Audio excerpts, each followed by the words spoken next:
Welcome to the deep dive. Today, we're jumping into inferential statistics. It's that logic that lets us look at a small group and say something about a much bigger one. Exactly.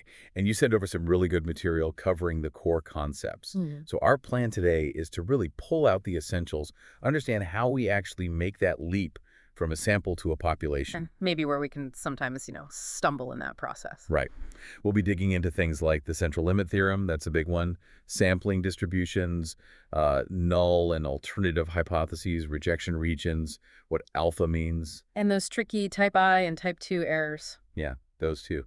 And, why does this stuff matter? Well, understanding it is kind of crucial for making sense of research or reports you might see for work, or even just like figuring out how confident we can be about things we hear. Right, so less about getting bogged down in formulas, more about the aha moments, the core ideas. That's the goal. Clarity over complexity. Okay, great. So let's dive in. The fundamental logic. Hmm. How does this inference thing actually work? Okay, so basically it's all about using information from a small group, the sample, to make an educated guess about the whole group, the population. Right. And the first thing really is to get clear on the difference between measurements from the sample, which we call statistics, and the true values for the whole population, which are called parameters. Like, if I measure the average height of 30 people in a city, that average is a sample statistic. Exactly. But the true average height of everyone in the city is the population parameter, which I probably don't know. Precisely. Yeah? And you probably can't know it exactly without measuring everyone.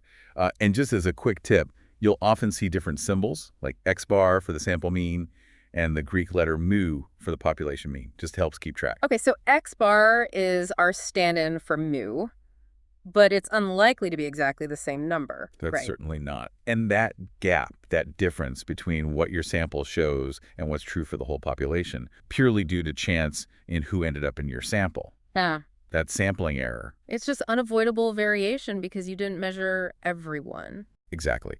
Every sample is just one snapshot, so it won't be a perfect mirror image. So if every sample has this error, how can we possibly trust it to tell us anything reliable about the population? Ah, great question. That's where this idea of the sampling distribution comes in. It's a bit theoretical, but crucial. Just imagine taking not one sample, but tons and tons of samples, Okay. all the same size from the same population. And for each sample, you calculate your statistics, say, the average height again. So I'd have a huge list of average heights, one from each sample. Right. Now, if you plot all those averages, make a frequency distribution of them, that graph shows the sampling distribution of the mean. It's a distribution of sample statistics, not individual people's heights. Okay, that makes sense. But, nobody actually does that, right? Takes thousands of samples. No, definitely not. That would be incredibly impractical. Instead, we use probability theory. Math lets us figure out what that sampling distribution would look like if we could take an infinite number of samples. So it's a theoretical distribution based on math. Exactly. And the power of this theoretical distribution is that it tells us the probability of getting any particular sample mean, assuming we know something about the population it came from. It lets us judge how likely or unlikely our one actual sample result is. Could we use that ADHD example from the material? Yeah, perfect. So the material said the average achievement score for all sixth graders with ADHD is 50, standard deviation of 10. That's our population. U is 50, sigma is 10. Right. Now, if a psychologist takes random samples of, say, 25 kids from this population, calculates the average score for each sample, some sample averages will be a bit above 50, some a bit below. Because of sampling error. Precisely. Just random chance. The distribution of all those possible sample averages is the sampling distribution for samples of size 25. It shows us the pattern of variation we'd expect. Okay, I think I'm getting it. It's about understanding the range of possibilities, which leads us to the central limit theorem, CLT. Sounds pretty central. It really, really is. It's like a cornerstone of inferential statistics. The CLT gives us three really powerful predictions about that sampling distribution of the mean. It's worth remembering these. Okay, prediction number 1. First, no matter what the original population distribution looks like seriously, it could be skewed, bimodal, whatever, as your sample size, n, gets bigger, the sampling distribution of the mean starts to look more and more like a normal bell-shaped curve. Wait, really? Even if the individual scores are totally not normally distributed? Yep. It's kind of amazing. The act of averaging across samples tends to smooth things out and push the distribution of those averages towards normality. It's pretty cool. Okay, wow. Second prediction. The mean of that sampling distribution, the average of all those possible sample averages, will be equal to the actual population mean. So in the ADHD example, the average of all the sample means would eventually center right on 50. Spot on. Yeah. And third, the CLT tells us the standard deviation of this sampling distribution of the mean. We give this a special name, the standard error of the mean, or SM. Standard error. And it's calculated as the population standard deviation, divided by the square root of the sample size, n. That's formula 4 in the text. S-me, n. Okay, so S, standard error of the mean. It measures how spread out the sample means are likely to be, how much they vary from the true population mean just due to sampling error. Perfect explanation. Yeah. It quantifies that expected random variation in sample means. A smaller SEM means our sample means are likely to be clustered closer to the true population mean. And that formula shows it depends on the population's own variability, sigma, and how big our sample is, n. Right. More variability in the population leads to more variability in sample means, so bigger SEM. But crucially, the bigger your sample size, n, the smaller the SEM gets. Let's plug in the ADHD numbers. Population SD was 10. If N was 25, SEM was 10, 25. That's 10, 5 is 2. Correct. Now, what if the sample size was smaller, maybe n equals 9? Then SC equals 10N 23, which is about 3.33. C. Smaller sample, larger standard error. It tells you that with a smaller sample, there's more potential wobble. Your sample mean is more likely to be further away from the true population mean just by chance. So smaller samples give you less precise estimates? Makes intuitive sense. It does. And the text mentioned a family of sampling distributions. That just means there's a unique sampling distribution for every possible sample size.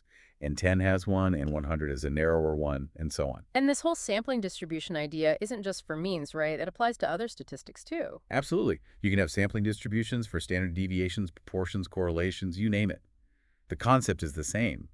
What's the distribution of that statistic across many hypothetical samples? Okay, so this sampling distribution idea is really the bridge. It is the bridge. It's the foundation that lets us use our one sample to make probabilistic statements about the population. It's how inferential statistics works. Got it. Okay, foundation laid. Now, hypothesis testing. The goal here is seeing if, say, our treatment or intervention actually did something, right? Had an effect. Exactly. Using the ADHD example again. Did the psychologist's new self-control training actually improve test scores? Hypothesis testing gives us a formal way to answer that. The material laid out some steps. Right. First, translate the research question into statistical hypotheses, null and alternative. Then do the study, get the data, run the statistical test. And finally, decide. Stick with the null or reject it. Precisely. So let's break down those hypotheses. The null hypothesis, H0. H0. That's basically the status quo hypothesis. It assumes no effect, no difference, no change. Yeah. In the ADHD study, H0 would be, the training does not improve scores. The average score for trained kids will still be 50, just like the overall population. So it's the default assumption we're trying to disprove. Exactly. It's always stated in terms of the population parameter, like Twinkie 50, and always implies nothing interesting is happening. It's the one we directly test. Okay. And the alternative hypothesis, H1. H1 is usually what the researcher actually thinks or hopes is true.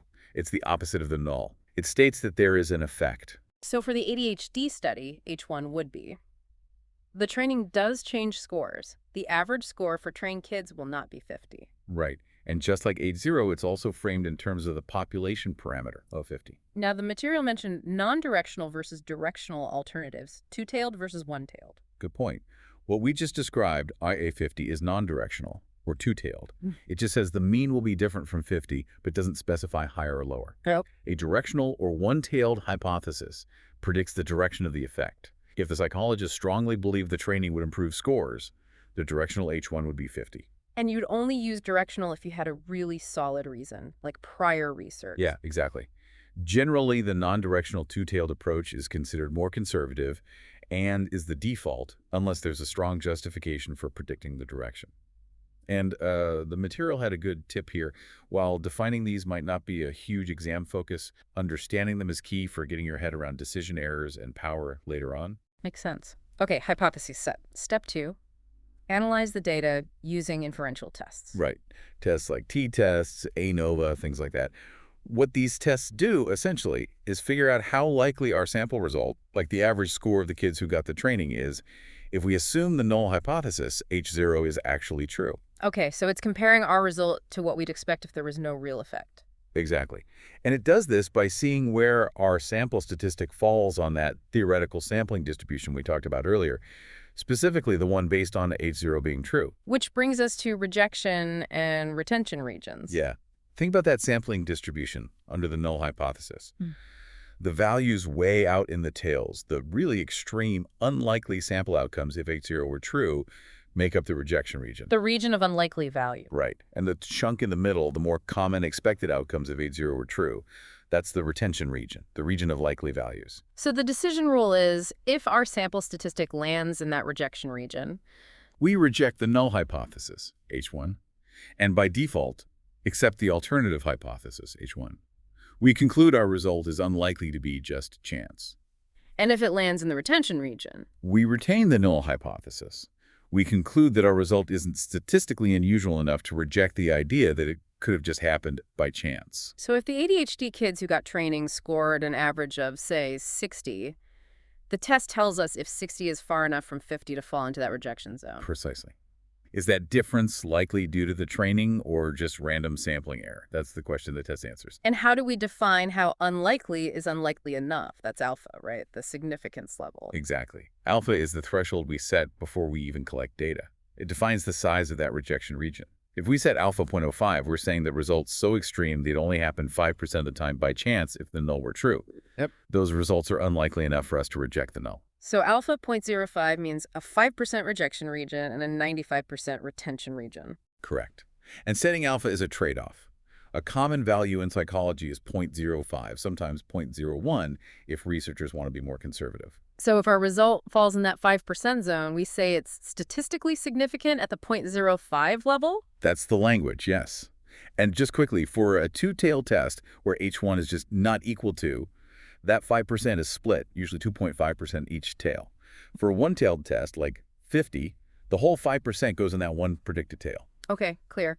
But making this decision, rejecting or retaining H0, we could still be wrong, couldn't we? The material talks about errors. Absolutely crucial point. Because we're dealing with probabilities and samples, not certainties, we can make mistakes. There are two main types. Type I error. Type I error is when we reject the null hypothesis, H0. But H0 is actually true.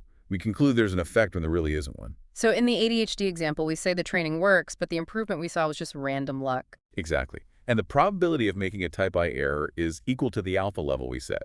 If alpha is 0.05, we have a 5% chance of making a type I error. We control this risk directly by choosing alpha. Okay. And type 2 error. Type 2 error is the opposite. We fail to reject the null hypothesis. We retain H0, but H0 was actually false. We miss a real effect that's actually there. So we conclude the ADHD training doesn't work when in reality it does. Precisely. The probability of a type 2 error is called beta. We don't set beta directly like we do alpha, but beta tends to go up if alpha is very low, if the sample size is small, or if the real effect of the treatment is weak. So lowering alpha to reduce type I errors makes it harder to reject H error. Which increases the risk of missing a real effect, a type 2 error. Exactly. There's an inverse relationship. Choosing alpha means balancing the consequences of these two types of errors for your specific situation. Okay, errors. But we also want to be right. Of course. Two ways to be right.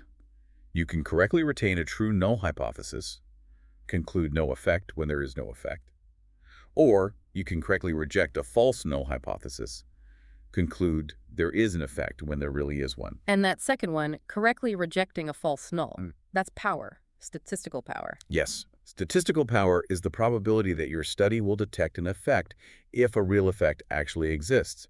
It's the probability of not making a type 2 error. Power equals 1 VMR. Researchers obviously want to design studies with high power. And the material-listed ways to increase power. Yeah, several things help. Increasing alpha helps, but that increases type I error risk, so maybe not the best way. Right. Increasing sample size is a big one. More data, more power. Making the independent variable stronger, like a more intense training program. Reducing random error, using reliable measures, controlling extraneous variables. Using a within-subjects design sometimes. Yep, that can reduce error too. Using a one-tailed test, if appropriate, gives more power in that one direction. Yeah. And using certain types of tests, parametric, if the data allow it, can also be more powerful. Okay. And there was a distinction between power and confidence. Yeah, it's a bit subtle. Power is forward-looking. Before you run the study, what's the chance I will find an effect if it's there? Confidence is more backward-looking after you've rejected H0. How certain am I that this rejection wasn't just a fluke, a type I error? Lower alpha leads to higher confidence if you reject 8-0. Gotcha. And that final study tip, really know that decision outcome table. Absolutely. Visualizing those four boxes, type I error, type 2 error, correct retention, correct rejection power, and understanding what leads to each one is just fundamental. Okay, wow. We covered a lot of ground there. From the basic idea of inference, sampling distributions, the powerhouse central limit theorem, through the whole process of hypothesis testing, alpha significance, and those potential errors. Yeah, it hangs together logically. The sampling distribution, especially as described by the CLT, lets us connect our sample to the population. Hypothesis testing gives us a framework for making decisions based on probabilities, always acknowledging that uncertainty and the chance of error. So for you listening, getting a feel for these concepts really does give you like a better toolkit for looking at studies, news reports, any kind of data-driven claim, really. Definitely.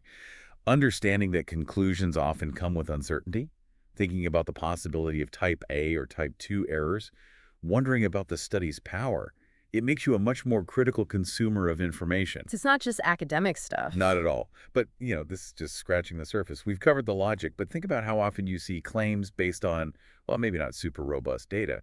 Where in your own life could understanding sampling error or the risk of jumping to conclusions too quickly or informal type I or 2 errors actually lead to better choices? That's a great point. And there's a whole world of different statistical tests out there designed for specific situations. Exactly. We've laid the groundwork.